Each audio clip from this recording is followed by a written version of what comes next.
Hi guys, nothing far away.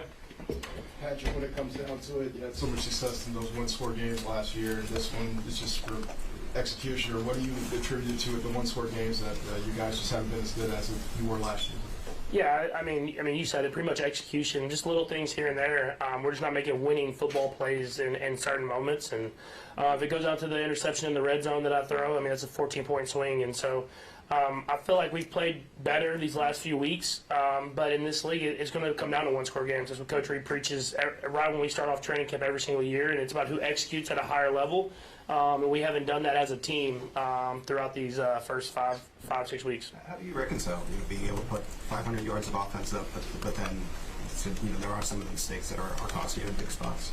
Yeah, I mean, obviously there's positives on how we've progressed as an offense, but like I said, I think more than anything, it's about making winning plays. And so in years past, we might not have had so much success offensively, but we've made those winning plays whenever it's counted. And so I think that we have to get back to doing that. I mean, obviously we want the offense to continue to progress, but when we get in these high leverage, high intense moments, we gotta execute at a higher level, and that starts with me, and it kind of feeds throughout the rest of the team. Patrick, you're pretty honest in saying that it's too many losses already for you guys. Just how do you view this week, this game with the line? Yeah, it's extremely important. I mean, there's no way around it. This is a really good football team that we're going to play. They play extremely hard, and they have the mentality they're going to come in and win a football game. And so we have to match that intensity. We have to match that mentality, and then knowing that it's going to take our best football, everybody, offense, defense, and special teams, and we got to go out there and prove it on Sunday. And so we got to start off with a great week of practice, and then come in with the mentality, and we're going to find a way, no matter how it looks, that we're going to find a way to get a win. You said after the game that you got to find a way to make the tackle on that interception, or at least slow them up. Andy hadn't been willing to run you on the quarterback sneak. There are some quarterbacks that are told don't take part in that.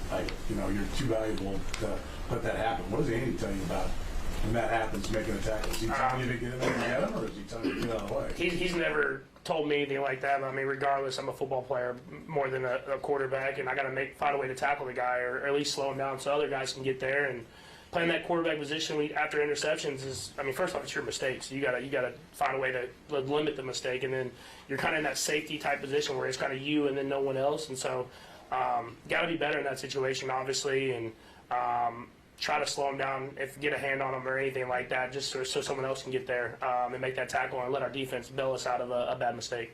Patrick, we didn't ask you after the game about the zero play to tackle on in the first quarter there. What did you see on that part? Yeah, we knew they had some kind of different fronts there on that third and medium type range, and we had a good plan for it. They actually gave us an unscouted look in that situation as well. That's why they kind of got it through there. But we knew when they did that, they leveled and flat-footed, kind of thinking the balls would come out fast. And I've always been of the mindset if they're going to blitz, we got to be aggressive and throw the ball down the field. It's like your best opportunity to do that. So give a guy a chance on the field. And Ty didn't get far enough, but Taekwondo did a great job coming back and adjusting to the ball and making a play. I know it's only a month into the season, but are you still seeing unscouted looks pretty regularly? You feel like you don't see on tape from other teams? I mean, everybody always adjusts their stuff here and there. But I thought they did a good job. They gave a couple. I mean, really, I think it was about those two unscouted looks that they had situationally, and that's what defenses are going to do. It's about you being able to adjust on the fly and be able to make the right protection calls and stuff like that. And so that happens every game. I think that there was just big moments where it was a big play, one our way and one their way with the unscouted looks. Patrick, on that throw, were you able to see it land, or were you on your back by then? Because it sure looked like you were almost over by the time you let it go. I didn't see it necessarily land, but I could see he came up with the. I don't know how to even explain it. I kind of could see through people's feet and stuff like that he caught the ball. So just giving guys chances down the field. We had talked about it all week. I told the guys, like, if they bring the pressure in this situation, I'm gonna throw the ball down the field and let y'all make a play. And he accepted that challenge and went up there and made a play. Is it a weird sensation though to be like essentially on your back as the play is happening?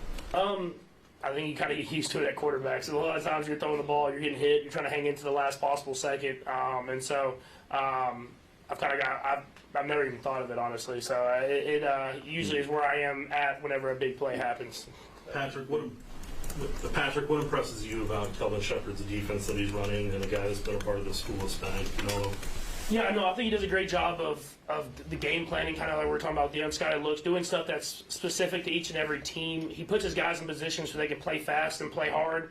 and you can tell they respect him by how hard they do play. And so I don't know if that's being a former player or whatever it is, but he gets the best out of his guys. And so it'll be a great challenge for us. We got to match the intensity. We got to match the intensity of going up against a Detroit Lions football team and a Detroit Lions defense. And so it'll be a great challenge for us. Just talked about the intensity and everything. And earlier, the first game, there's talk about like, hey, you didn't have, the emotion and everything that you wanted. You had the best day for the running backs, today. They seem to have the intensity. How much did that carry forward, and how much did that drive the offense, at least the yardage success you guys had? Yeah, for sure. I mean, when we're able to run the ball like that, and then being able to play action and do bootlegs and stuff like that off of the run game, it really just opens up the entire offense. And I thought both those guys, all three of them, really ran really hard when they got the ball in their hands. And so it's just finding ways to put them in positions to succeed. I thought the offensive line did a great job of, you could tell their chemistry, because pass blocking is one thing, but run blocking, it's a lot of chemistry and trading off blocking. You can tell that stuff's building with time and with more and more reps. And so I think it'll continue to get better and better as the season goes on, and that those guys will continue to have more and more success. Do you want to be this team's leading rusher? However we win football games, I don't care how that looks, but it doesn't look like that's helping us right now. So if we can, if the other guys get running and we start winning football games, I'll take that. Patrick, just outside the record, how do you feel about the offensive trajectory right now? We're getting better. I mean, that's all you can do is we're getting better and better. And obviously, we got one more week that we'll continue to add Rasheed. So just get him into the offense as well. But at the end of the day, it's all about winning. And so I think if we can start making those winning plays, that's the last step that we need in order to take our offense to the next step. Todd? Patrick, you've basically grown up in this social media age, right? So after the game, I guess Chris deleted some of his social media because people didn't like the last play. Taekwon talked to us a couple weeks ago about when he was young and struggling. He was not good for him. How do you handle that? Do you have advice for younger players or anyone on the team on kind of how you deal with that during the year? Yeah, I mean, it can be toxic for sure. I mean, being on social media and seeing stuff, but I mean, to me, at the end of the day, I know who I am, and I know the amount of work that I put in, and I can live with myself and live with the results. And so I feel like if you're putting in the work and you're doing whatever you can to leave everything on the football field, you can live with the results of a win-loss or whatever anyone has to say, because you know the type of effort that you're putting in every single day. And so stay off it as much as possible, and then if you are going to be on it, I would use it as motivation more than anything. Okay, thanks, Patrick. Thank you.